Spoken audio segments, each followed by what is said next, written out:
So hope my screen is now properly visible. Customer tolerance and the process tolerance. Visible, right? Visible and I am properly audible. Fantastic. Right.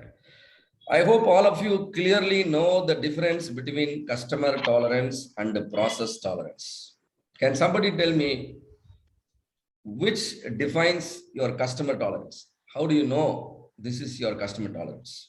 Upper specification and lower specification limit. Beautiful. So upper specification limit and lower specification limits help me understand up to which extent my customer can tolerate the deviation in my offerings.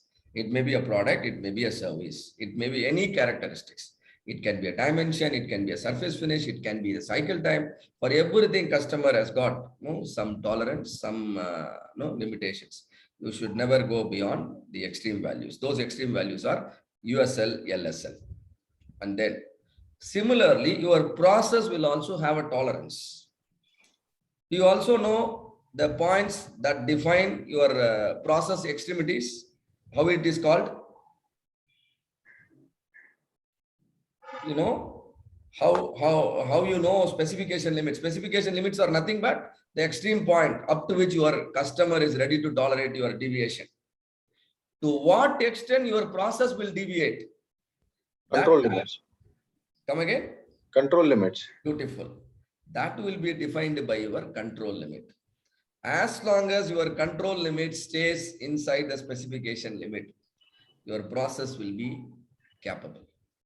The moment your control limit goes outside the specification limit, you can understand a portion of your output will now be rejected by your customer. And so the failure is known upfront. We will consider such processes as incapable, right? Hope it is clear to all of you. So a short clip, please watch this. Is it a challenge for the elephant or is it a mix of both? Mix of both. It is a mix of both. So the same thing is applicable to your business also, right? Why it is a mix of both for the elephant? Can somebody elaborate on that? Why it is a mix of both for the elephant? Because the tub is just big enough to hold the elephant. That is why it is challenging. So the control limits are put to the specification limits. Perfect. So the size of the tub and the size of the elephant are almost same.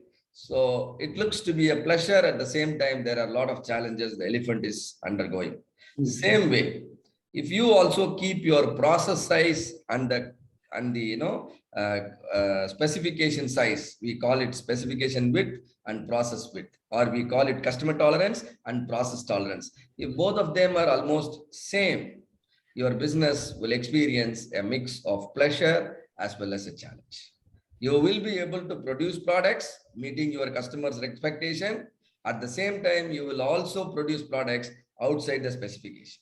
The reason is you are not able to control your process tolerance to stay well inside the customer tolerance, right? And now, as far as the elephant is concerned, how can I solve the problem of the elephant? Having bigger tub. I will give a bigger tub. When I give a bigger tub, the challenge component will get eliminated. The remaining is only pleasure. Same way, how can I remove the challenge component in my business? We'll see that. So let me show you.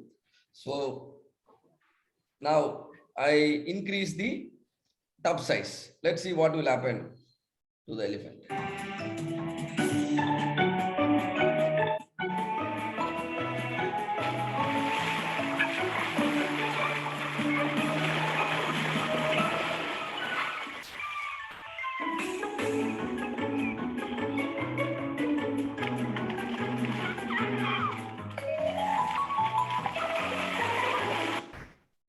Now it is a complete pleasure, right? The elephant is enjoying its job and there are no failures. It goes everywhere, but still it is nothing, wrong happens. Similarly, here what we did to convert the challenge into pleasure, we increased the tub size. In business, what can you do? You have here the tub and elephant. In your business, it is between customer tolerance and process tolerance. Tell me which one you can control. Customer tolerance or the process tolerance? Process tolerance. So So you should always learn to know the extremities of your process. Keep the extremities under your control.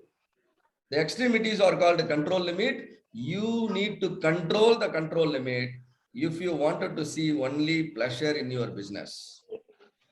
All your processes will be failure free. All your products and services will be defect free. As a result, customer satisfaction will be at its best, and then your profit will get maximized, and you will see the growth everywhere, bottom line as well as top line. Everywhere you will see the growth, right? So this is the secret behind converting the challenge into pleasure, be it any business, any product, any service, any situation. Even if you can use it in your personal life also. Don't stress someone beyond his limits, isn't it? If you stress him beyond the limit, then he will go away from you. So this is the thing. So here the customer tolerance is, yes. Yes. Mayur, you want to say anything? But your voice Sir, is when we increases the size of the tub, when we increase the size of a tub, and when we talk about extending our limit, so is it to say that we can experiment with our process and we can innovate within that limit? Because when the size of tub is very small, the experimentation innovation part is very less. Is it? yes. Whether it is less or more, you have to play the game of business, right? That's how the game is, right? If you don't play, your competitor will play. He'll do better than you, and then he is going to grab your market, right? So customer tolerance, you really don't have control over it because it is generally fixed by the customer. You can't go and ask the customer to change his requirement. That's not fair. I'm talking about process innovation and experiment. Yes, whatever small it is, you should be able to monitor the process. You should be able to control the process. You should be able to improve the process. All three will happen step by step. The moment you think you're not able to monitor, how will you control?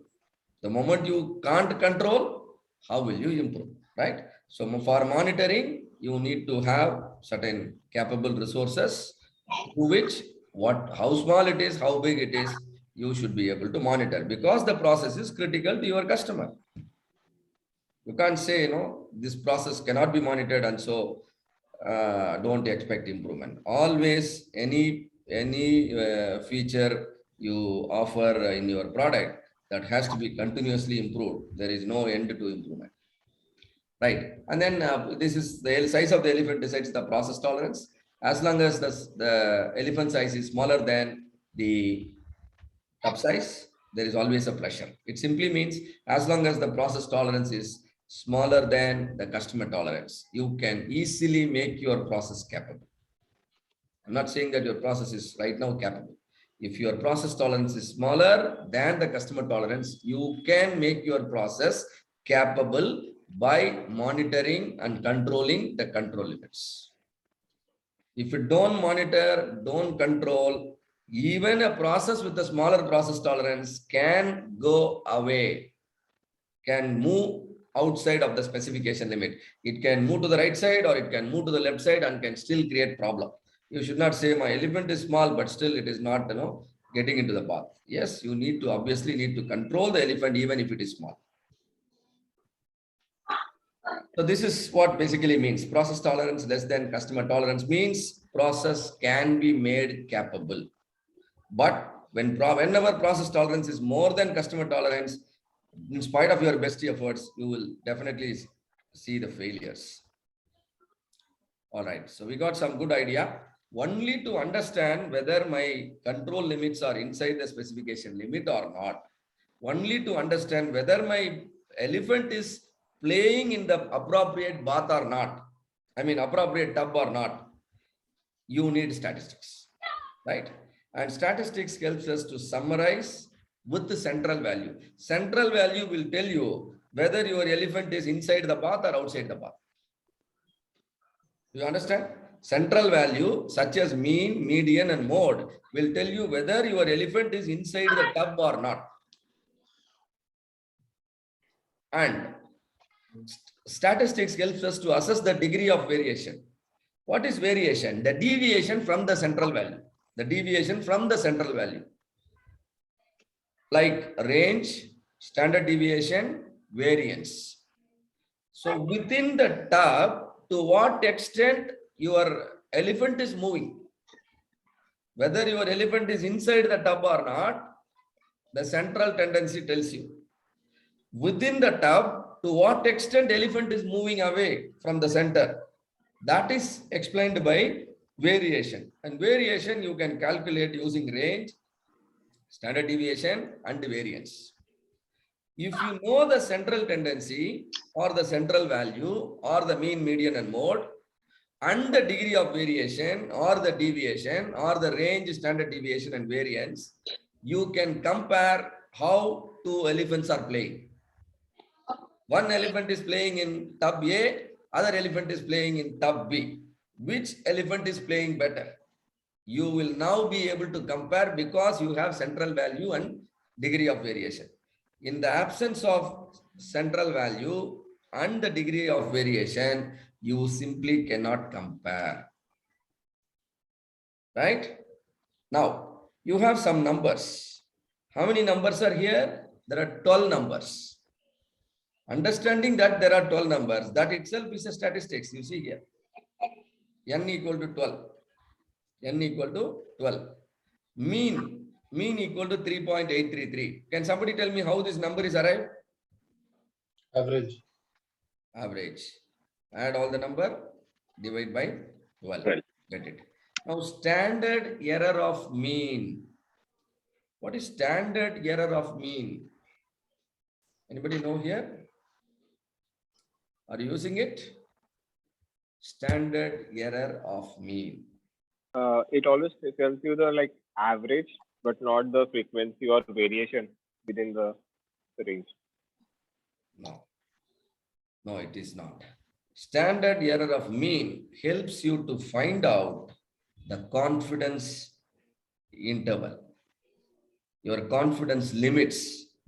Can somebody tell me, if you write the black belt exam after the training is over, how much mark you might score? What is your expectation? What is your guess? Tell me, how much you might score? 75. 75.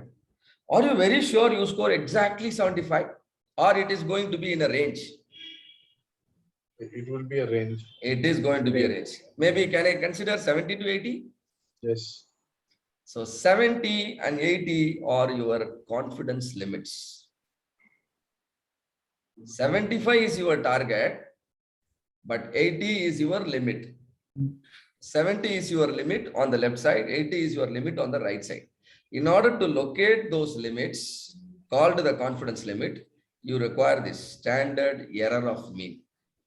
Right? Standard error of mean, there is a formula to calculate. Right? I'll tell you in the next slide. Trimmed mean. Trimmed mean is, I just round it. So 3.833 becomes 3.500. Hope it is clear. Right? But don't round it to the nearest value. It is trimmed one. So it is the nearest small value as well as rounded. Standard deviation. Standard deviation, each number is different from the average. Each number is different from the average. So certain numbers are close to the average, certain numbers are far away from the average. So you have different deviation. How many deviation you are seeing? There are 12 numbers, 12 deviation. Can you take the average of the deviation? That is called standard deviation. Variance. What is variance? Square of. Very good. Square of the standard deviation. Sum. Sum means just add everything. Minimum. What is minimum here? You are seeing 1. The least number. And maximum is 10. And so the range is maximum minus minimum, which is 9. Right? And then you have Q1. What is Q1? Quartile 1. What is quartile 1? A point. Yes. Yes, sir. Go ahead. 75%, sir. Quartile 25%. 25%. A point below which there are 25% of the numbers can be seen. That means above that point, you can see 75% of the data. That is called quartile 1. You have 1,000 square feet plot, right? I draw a line. Below that line, I have 200 square feet. So above the line, how many square feet you have? 750 square feet. Can I now say the line is quartile 1? All right. Yes. Yeah. And then I go further and draw another line in the center. That divides my plot into exactly 2. Below the line, I have 500 square feet. Above the line, I have 500 square feet. Now the drawn line is called what? Median. Median. You can also call it Q2, quartile 2.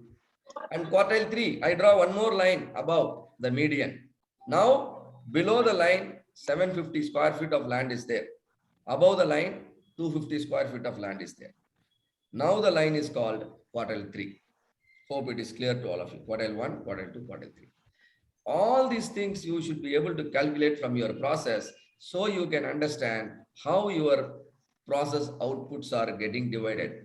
Where your first 25% of the output lie, where the next 25% lie, where the next 25% lie, where the last 25% lie, you get a clear idea if you know Q1, Q2, Q3, right?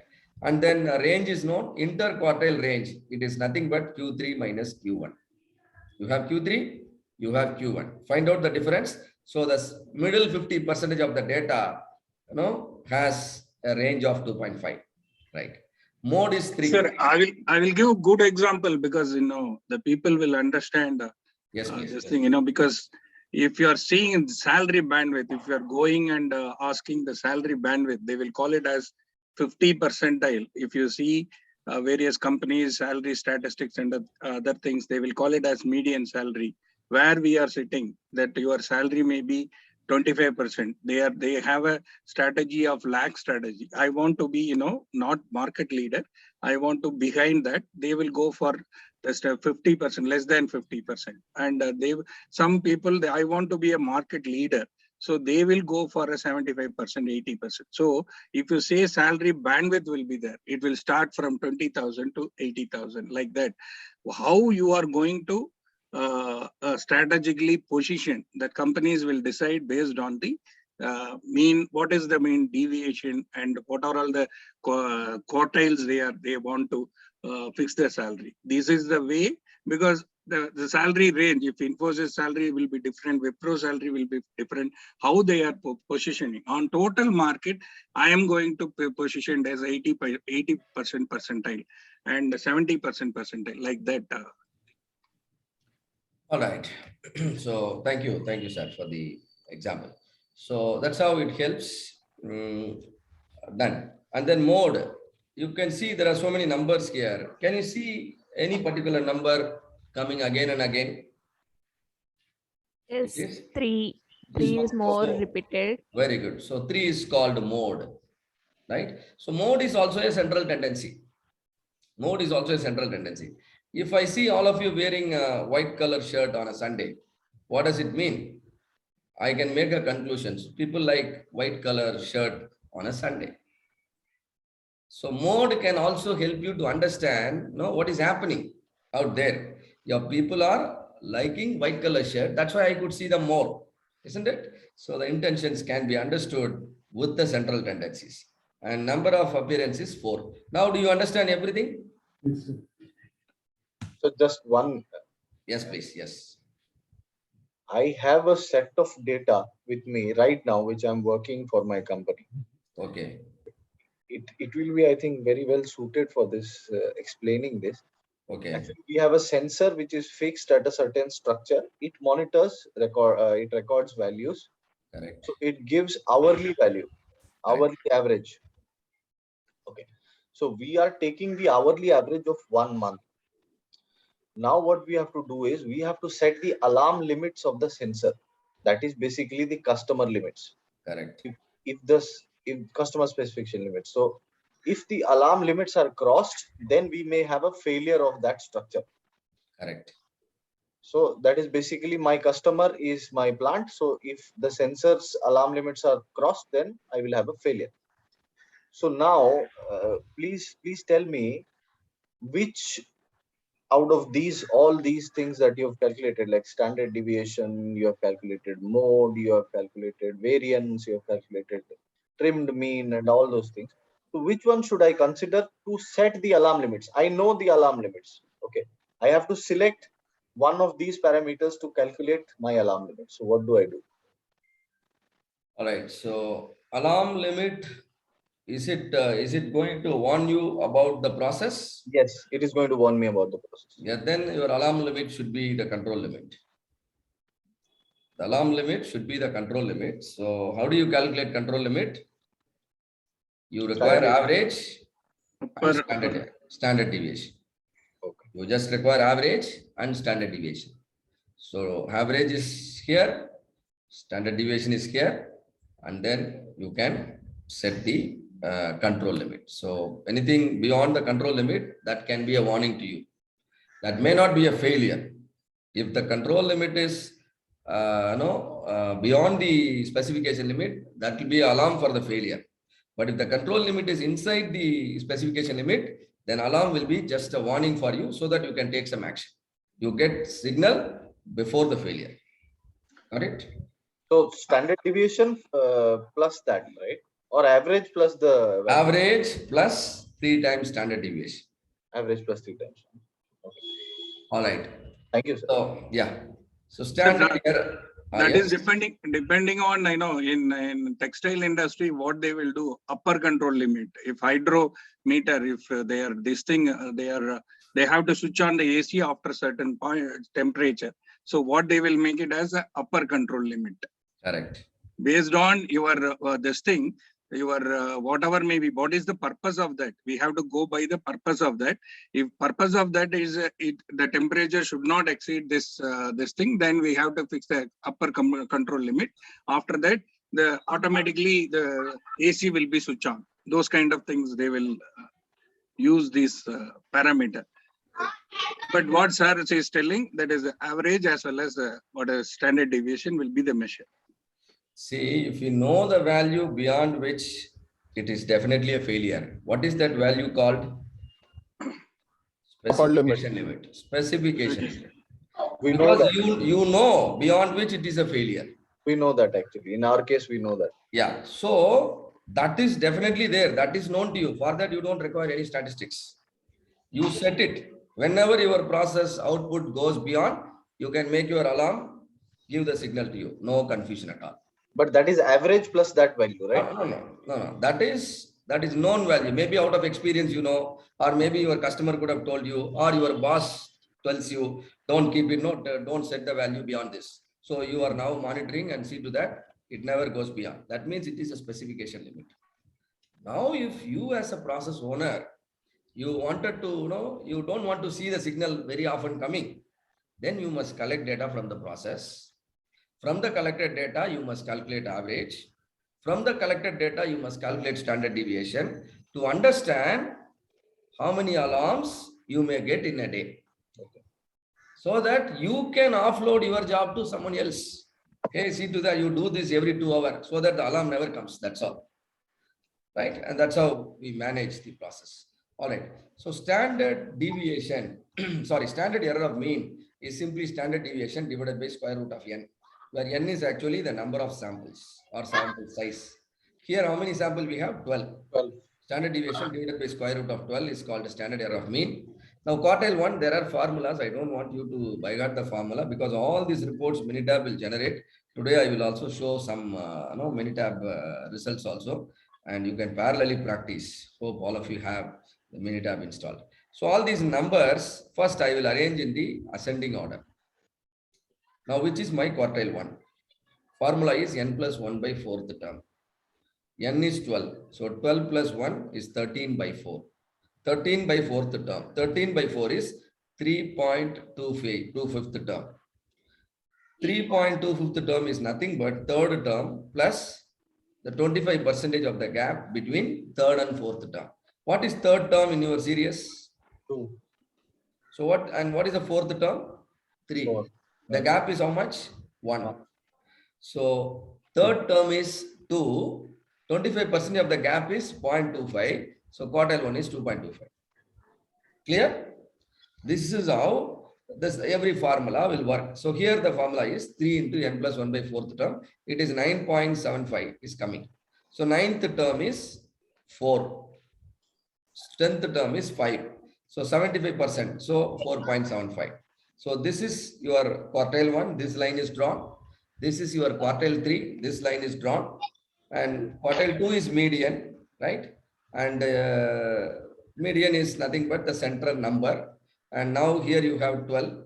So you can go for n plus 1 by 2. The formula will be n plus 1 by 2. So apply the same thing. So you will get the median. So draw the quartile 1, quartile 2, quartile 3. And these lines are called whiskers. These lines are called whiskers. What is it called? Whisker. Whisker, not whiskey, right? So this is here, first 25%. This is last 25%. And this resulting diagram is called box plot. This is called a box plot. You are just seeing your process output, you are visualizing. And the difference, Q3 minus Q1 is called interquartile range. That interquartile range is, this area is appearing in blue color. And see here, this asterisk, this symbol indicates that this particular value is an outlier. What is this number? Can somebody tell me what is the outlier here? 10. 10 is the outlier. See, outliers generally should be excluded from the analysis. It depends on what kind of analysis you want to calculate. I want to talk about the salary. I want to talk about the salary. My company has 1,000 people, but what is the salary one can expect from my company if he joins? Should I use average now or should I use median now? Generally, when your data, suppose if there are a lot of outliers, obviously, in your company, if you look at the salaries of the top level people will be very high. Am I right? Yes, That will be far away from the average. Is it not an outlier? Yes. Yes. If there are outliers in your data, you must consider median as the central tendency. If you are sure there are no outliers, you can use average, right? So this is how you can conclude the central tendency. All right. So now I'm showing a ring of fire, right? Ring of fire. If all of you have to jump inside the ring of fire, tell me, which point will you prefer? Will you prefer to jump near the ring or will you prefer to jump near the center? Center. Near the center. Why? The risk of being hit by the temperature is minimum. There might be risk, but that's the best point, safest point. So central tendency is the point which can give you, which can help you understand the amount. If you locate the central tendency, you can understand the risk associated in your process. If my central tendency is here, my risk is more. If my central tendency is here, my risk is very low, right? So in your business also, in your business process also, you collect data, calculate the central tendency, figure out where is that central tendency. If that central tendency is on the target, you are running minimum risk. If the central tendency is away from the target, now the risk is getting increased. Clear? So this is why we need central tendency. So all of you would like to jump here. All of you would like to jump here because at there the risk is minimum. But if you jump many a times, I know you cannot jump at the same point. So you will expect some tolerance. You will jump around. So a point is converted into an area.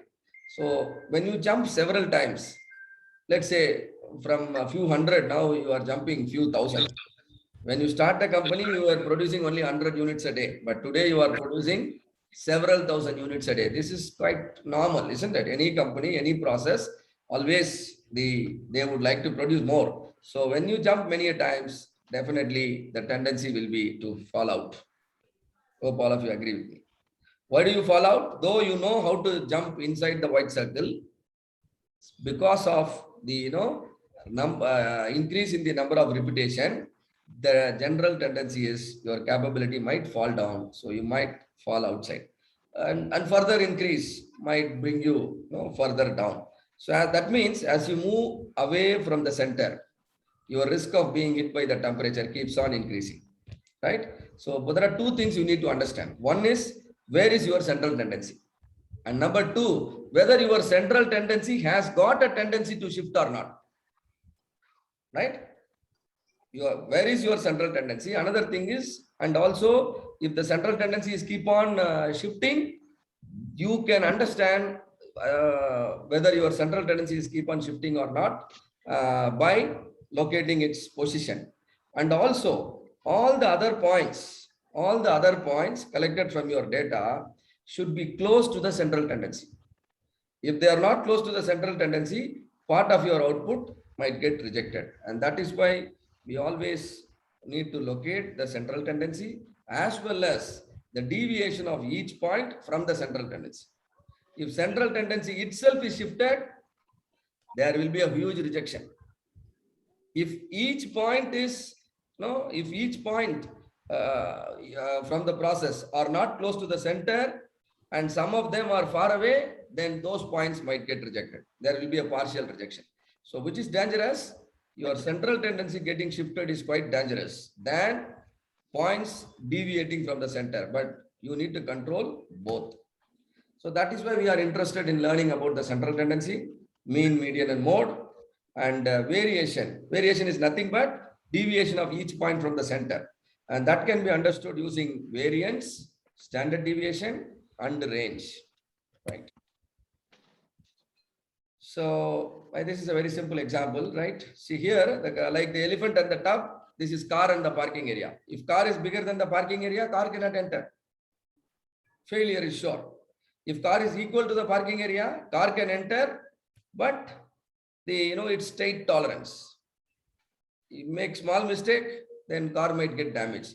Car is smaller than the parking area. Now, conveniently, you can park the car any number of times. You can frequently use the car and still you don't cause any damage to the car. So which creates a healthy scenario? Third one. Third one creates the healthy scenario. Keep your process like the third scenario. The width of the parking area is nothing but the width of the process, width of the specification width. And the width of the car is nothing but process width. Specification width are decided by the specification limit. On the right side, on the right side it is upper specification limit. On the left side it is lower specification limit. For the car, the right side it is upper control limit, left side is lower control limit. Replace the parking area with your process, customer specification width. Replace the car by your process width. All right. Same situation. Like if you are a pilot, you want to land the aircraft in a runway. I'm sure you would like to land in the center of the runway. Am I correct? Without any doubt. Or is there anybody here who want to plan to land here? If you plan to land here, finally you will land here, isn't it? So your plan should be always at a point where the risk is minimum. In business, your plan should be exactly on the target. Plan should be always to meet the target, right? You see a lot of points here around the center. That means planning is perfect. Am I correct? Whether your people are planning correctly or not, your data can tell me. Just a sample of 5 data from your process output can make me understand whether you have planned correctly or not, whether you have designed your process correctly or not, right? Wrong setting of a process can reflect in your process average. And now you make few more landings. Now the landing is on the right side. It's obvious. It is quite normal. You can't expect everything on the center, isn't it? Some will go on right side, some will go on left. This is normal, right? And now a few more landings. Now a few more landings on the left side, and further more landings on the right side, and now a few more landings on the right side. And now considerable number of landings I have taken, let's say 100 landings. I'm surprised to see that it follows a pattern. It follows a pattern. And now this pattern is in the shape of a bell. I'm going to give it a special name called normal distribution. 90% of the process data, continuous data, will follow normal distribution only. Whether you are measuring the dimension, you are measuring the diameter, or you are measuring, the material hardness, material thickness, surface finish, so many things. All of them will follow the normal distribution only. If I collect the height of all of you, that height data will follow normal distribution.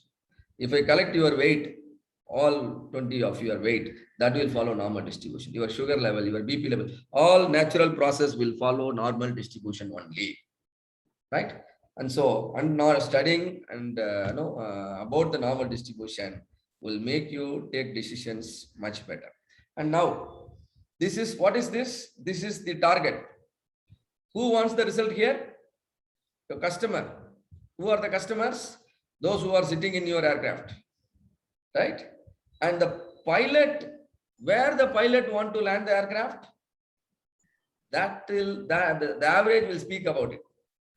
Customer, all the passengers in the aircraft, they want to land here. And the pilot also want to land here. Is the pilot creating a healthy scenario for the customers? Yes. Obviously. How do I know? By comparing the average and the target. If the average is shifting to the right, not good for the customers. Shifting to the left, not good for the customer. See, I am only talking about the average. It doesn't mean that there are no landings on the right, there are landings on the right, there are landings on the left. But average should be on the target. Intention should be correct, first of all. Whether you want, yes? Sir, what if the continuous process is getting wrong and my average is shifted from the axis and then my whole shifted? And then if the average is whole my point. Finish, please. Yeah. As my average shifted to the left or right side, then the next points, because my average, according to my average, all the next points will be situated. Yes. Will be it a wrong thing? Yes, definitely. If the average is shifted, all the points around the average will also get shifted, right? And as a result, your control limit will also get shifted. As a result, some of your outputs will get rejected. So it's very important. So at that point, average doesn't tell you the exact output. Like we have to find out that is it the average right or wrong. No, average tells about your output. Average talks about your output only, right? But your outputs are many. Most of your outputs are around the average only. You see here, do you see a lot of points lying around the average? Can you see? That's why the graph is taller. Am I right?